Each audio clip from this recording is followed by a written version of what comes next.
Welcome students. BEd second year के लिए ज्ञान एवं पाठ्यक्रम विषय के अंतर्गत आज का हमारा अध्ययन बिंदु है पाठ्य सामग्री के चयन के मानदंड।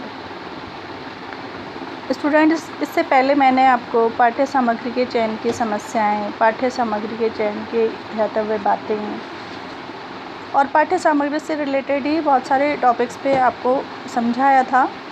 आज का जो हमारा अध्ययन विषय है वो है पाठ्य सामग्री के चयन के मानदंड, यानी कि एक शिक्षा आयोजक या पाठ्यक्रम आयोजक को पाठ्य सामग्री का चयन करते समय किन मानदंडों को फॉलो करना चाहिए, कौन से क्राइटेरिया का सिलेक्शन करें जिससे बालक के व्यक्तित्व का संपूर्ण विकास हो सके।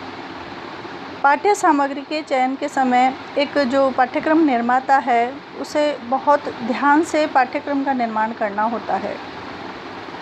वह यह प्रयास करता है कि शिक्षा के सभी उद्देश्यों की पूर्ति पाठ्यक्रम के माध्यम से हो सके।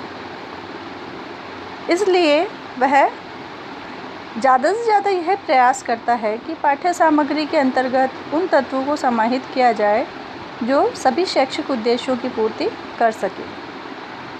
अब ये पाठ्य सामग्री के चयन किन मानदंडों के अनुसार हो, इसके बारे में हम भाग ए और भाग ब दो भागों के अंतर्गत पढ़ेंगे। भाग ए के अंतर्गत हम पढ़ते हैं सबसे पहले पाठ्य सामग्री के चयन के मानदंड के अंतर्गत कि किसी पाठ्य सामग्री के लिए चयन का आधार क्या हो, उसके निर्देशक सिद्धांत क्या हों तथा उसके लिए क्या प्रक्रिया अपनाई जाए। यानी कि पाठ्य सामग्री के चयन के लिए मुख्य आधार क्या होना चाहिए, उसके निर्देशक जो सिद्धांत है वो क्या होने चाहिए और कौन सा ऐसा प्रोसेस है, कौन सी ऐसी प्रक्रिया है जिसको फॉलो करके सभी शैक्षिक उद्देश्यों की पूर्ति की जा सके। इसके संबंध में सर्वमान्य दृष्टिकोण हालांकि अभी तक बन नहीं सका है, लेकिन इस संबंध में या इस दिशा में कुछ प्रयास अवश्य किए गए हैं। बहुत से एक्सपर्ट्स, एजुकेशनल एक्सपर्ट्स और या विशेषज्ञ उन्होंने ये प्रयास किया है कि पाठ्य सामग्री के चयन के मानदंडों का आधार निश्चित किया जाए, प्रक्रिया निश्चित की जाए, मानदंडों को तय किया जाए। यह दृष्टिकोण सर्वमान्य रूप से लागू हो, लेकिन सर्वमान्य रूप से अभी कोई एक निश्चित पैटर्न बन नहीं सका है। फिर भी जो प्रयास किए गए हैं उसके बारे में हम पढ़ेंगे। यहाँ पर दो प्रमुख प्रयासों की चर्चा की गई है। पहला है स्टेनली निस्बत द्वारा प्रस्तावित मानदंड। यहाँ पर ये नाम टाइप होने में थोड़ा गलत हो गया है, नाम है स्टेनली निस्बत द्वारा प्रस्तावित मानदंड। और दूसरा जो प्रयास किया गया है वो है D.K. व्हीलर द्वारा प्रस्तावित मानदंड। इन दो विशेषज्ञों, दो विचारकों, दो शिक्षाविदों के द्वारा प्रस्तावित जो मानदंड हैं उनको हम जानेंगे। यहाँ पर सबसे पहले हम पढ़ते हैं स्टेनली निस्बत द्वारा प्रस्तावित मानदंड। स्टेनली निस्बत ने शैक्षिक उद्देश्यों के वर्गीकरण को प्रस्तुत किया है। छात्रों, आपको ये पता होना चाहिए कि पाठ्यक्रम का जो निर्माण किया जाता है वो शैक्षिक उद्देश्यों को ध्यान में रखकर ही किया जाता है। बिना उद्देश्यों के पाठ्यक्रम का निर्माण नहीं किया जा सकता, क्योंकि उन शैक्षिक उद्देश्यों के माध्यम से बालक का ही विकास किया जाता है, क्योंकि केंद्र में बालक ही होता है। शिक्षा के संपूर्ण केंद्र में बालक ही होता है और बालक के संपूर्ण व्यक्तित्व के विकास के लिए शैक्षिक उद्देश्यों की पूर्ति करना ज़रूरी है। तो स्टेनली निस्बत ने शैक्षिक उद्देश्यों के वर्गीकरण को प्रस्तुत किया है। निस्बत ने दो वर्गों में 12 उद्देश्यों का वर्गीकरण किया है। इन्होंने दो वर्ग बनाए हैं और उन वर्गों में 12 उद्देश्यों को बांटा है, जिसमें वे सभी पक्षों को समाया हुआ मानते हैं। अर्थात वे ये समझते हैं कि यदि इन 12 उद्देश्यों को फॉलो कर लिया जाए या इन 12 उद्देश्यों का पालन कर लिया जाए पाठ्यक्रम के अंतर्गत, तो उस कंटेंट या उस विषय वस्तु को पाठ्यक्रम के अंतर्गत माना जा सकता है, उसके लिए वह उपयुक्त सामग्री है। उनका सुझाव है कि किसी विषय वस्तु या पाठ्य सहायगामी क्रिया को किसी स्तर के पाठ्यक्रम में सम्मिलित करने या न करने का निर्णय लेने के लिए उसका इन 12 उद्देश्यों की दृष्टि से परीक्षण कर लेना चाहिए। अब परीक्षण किस प्रकार से हो?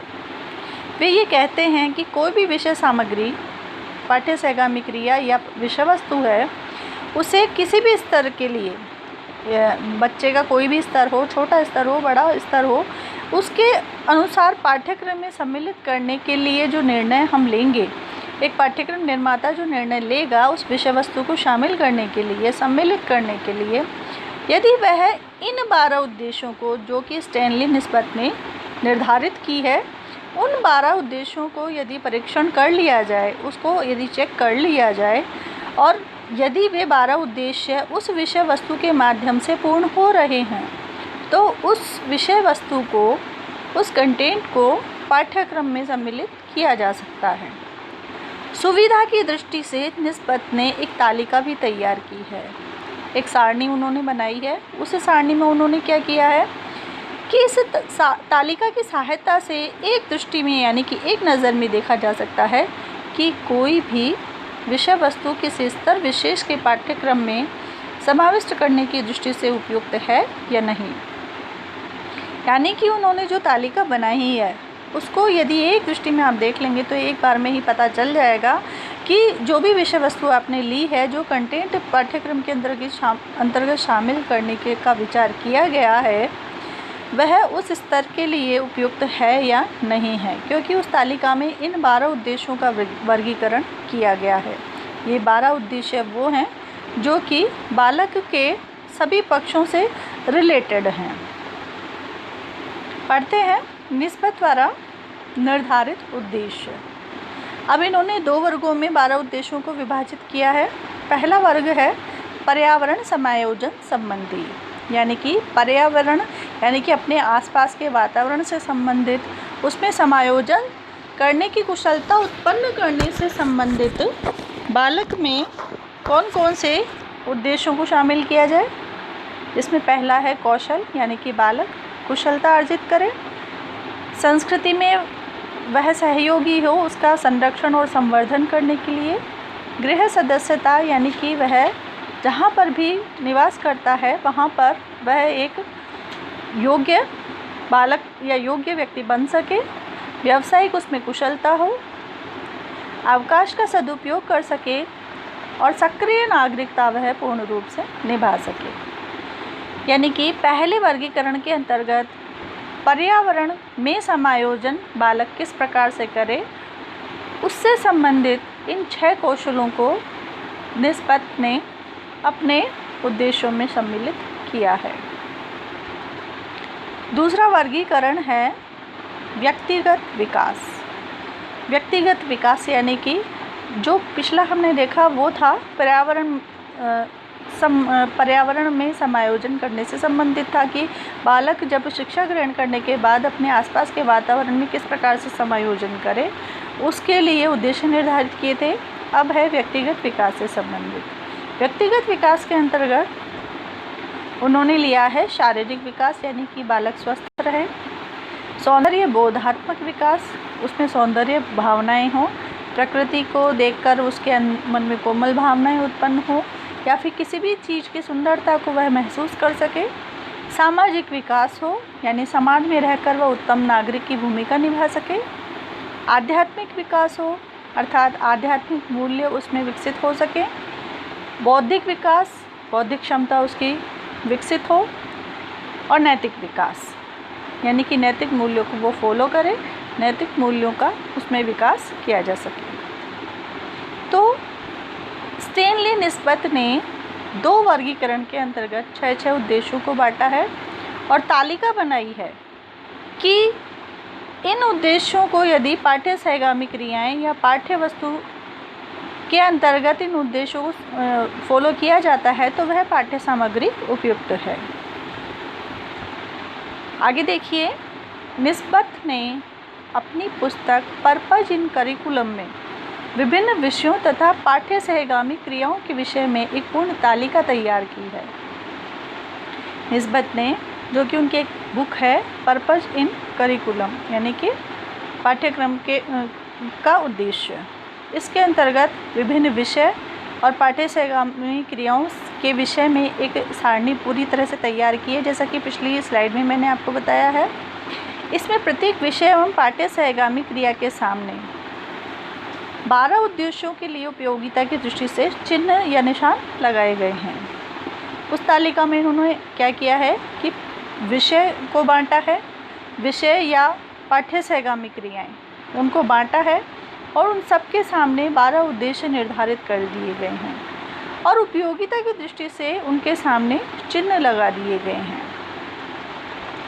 पूर्ण उपयोगिता होने पर विषय के सामने उससे संबंधित उद्देश्य के नीचे मोटा x का चिन्ह, सीमित रूप से उपयोगी होने पर हल्का x या छोटा x का चिन्ह लगाया है और अनुपयोगी होने पर उस स्थान को रिक्त यानी कि खाली छोड़ दिया गया है।